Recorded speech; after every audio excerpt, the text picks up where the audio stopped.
So today I'm going to do a tutorial on just what like my every day-to-day makeup is. It's really easy, probably takes less than 10 minutes, and it's just what I do when I'm going to clinics or I'm not doing anything special in the day. I use it as base as well, so I do this if I was going to put makeup over the top of it, maybe to go on a night out. This is just like my average day makeup. So first I put my hair up, because I also have to wear my hair up for clinics. Just back comb it a little bit so it's not too flat.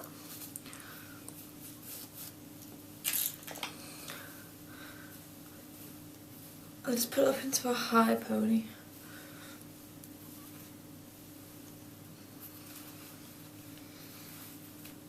And pull some of the bits out so it's not too flat.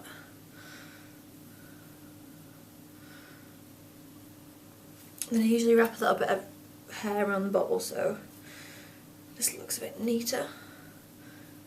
So just take a little bit of hair, wrap it round however many times you can with your hair length, and then just pin it with a grip. So I don't know if you can see that, it just makes it like a little bit neater. So first I put some moisturiser on, and I haven't actually got any moisturiser with me, so I'm going to use a body lotion, but it'll do. So on the face and neck, I do usually use Clinique Moisture Surge, and then just a tiny bit of a primer. I'm using number 7 Shine Free, and just put over all the areas where you lose your makeup most. So eyes, I'll put it around the nose, and a bit on the chin and forehead. These are the places that you want your makeup to stick. And this, because this is a shine free primer, it's quite difficult to put makeup over the top of it, so I don't put a lot on, because it just turns your skin quite matte really straight away. So once that's worked in, I put some concealer on. I'm using MAC Select Cover Up. This is a really good one. I used to use the ones that like in a little pot. I can't remember what they were called, but I just found they were too harsh. This one is quite strong, so I put it underneath any tinted moisturiser or foundation. But I usually put it underneath, and then if I needed a bit of a quick touch up, just put a tiny bit on top as well. So I'm just putting that on the eyes and working it down to like a triangle below the eyes. On top of that, just patting it, and if you pat, you're going to get more colour. And then once you've got it where you want, you can just spread it out. So that's underneath the eyes, nose. That's where you tend to get a bit of redness.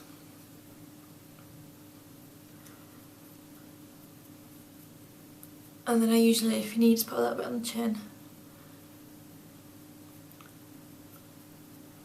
And just anywhere where you got a bit of redness or you need a bit more cover up. And then I put foundation, and I'm using Studio Sculpt by MAC in NC20. So I tend to just put a bit on my hand. Get my foundation brush, just a normal foundation brush, and I dab it in, and then dab it where I want it. This just gives it a little bit of time to set, which means it's going to last longer and give a stronger colour. So dab it everywhere you need it. Now this is quite a good foundation because it feels really light on the skin. You can't actually tell you're wearing anything. You can't even tell by looking really, but it's got quite a good coverage.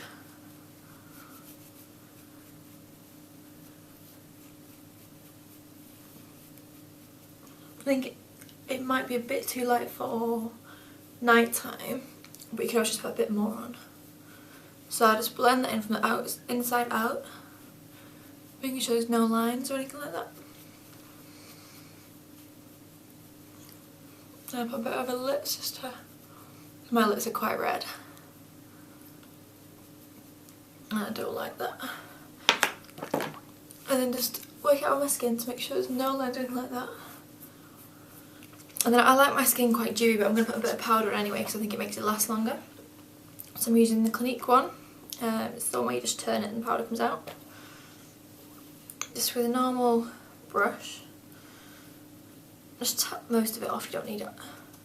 Then just swirl it on. It's really lightly. All it is to take a tiny bit of the shine off and to make sure it's going to last longer. You're just trying to set it. And sometimes it just gives a better colour as well. And then I'm going to use an angled brush. I'm just going to sculpt a bit on the cheekbones. So I'm using the Bourjois powder that smells of chocolate. It smells gorgeous. Put a bit on the brush, tap it off, and under the cheekbone. You don't even really want to be able to see it. You want to make the illusion that your cheekbones are higher than they are. So you're putting it. If you do that, and it's going straight underneath where you can see. You can see where your cheekbone ends, and you're putting it right up to your cheekbone and down to your mouth. So it's going from the top of your ear down to your mouth. Not all the way to your mouth, but say 3/4 of the way. And then just blend it in. And I'm just going to put a bit of blush on top. Now this is Paparazzi, Powderazzi, and I'm using Coralista, which is this one. And I'm just going to put it on my brush, tap it off, and put it on the apples and cheeks. Now for blush you're supposed to use the same colour you would if, or whatever colour you go when you exercise, you're supposed to use that colour on your cheeks. And I tend to go a bit dark in this, but I like quite the light look. So just put it on the apples of your cheeks and blend it in. And then I usually just go over my eyebrows really quickly using Brows A Go Go. Which has got a little angled brush in it. And this is wrecked now, but I just use this light colour here.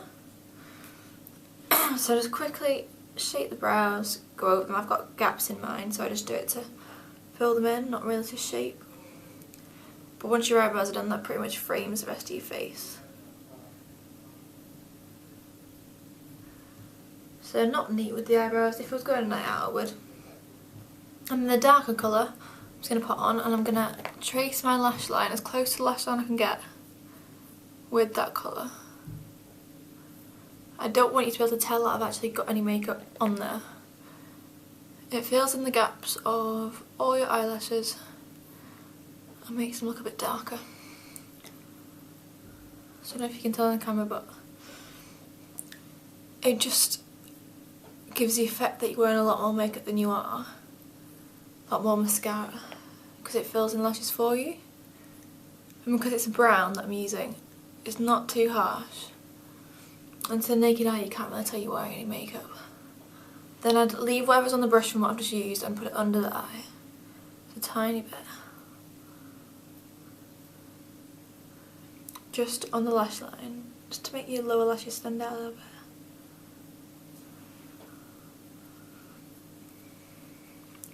Put a little bit in the corner of the eye. And I don't usually wear mascara, but I will here. I'll just put... I'm using Clinique High Impact Mascara. I never actually buy one of these because I buy so many things from Clinique, so many free gifts. I get about 3 of these a year. So just wiggle it up your lashes. It's a tiny, tiny bit. All I want to do is make them a bit darker. I don't want it to look like there's any makeup on them. And then, nearly finished, just need some Vaseline.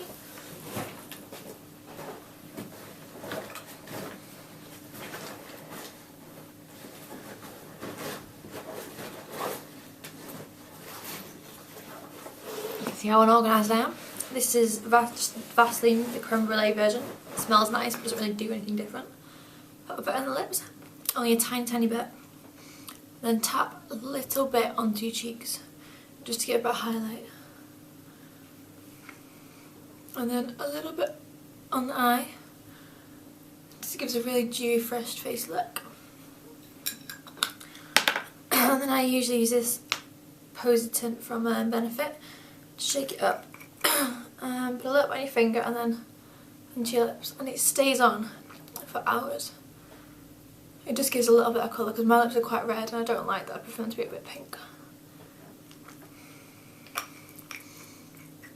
So that's what I usually do, and it's taken me about 10 minutes. I obviously wouldn't take that because I'm going to be talking it through, but yeah, it's really easy to do, and it looks like you're not wearing any makeup, but I actually quite have a bit on. And if I was going on a night out now, I'd leave this as a base. Maybe not have drawn the eyes on, but this would be my base, and then I'd work on either the lips or the eyes. Maybe not have put as much blusher on, probably just contour underneath and highlighter on the top. But this is always my base. So yeah, give it a go, it's not hard.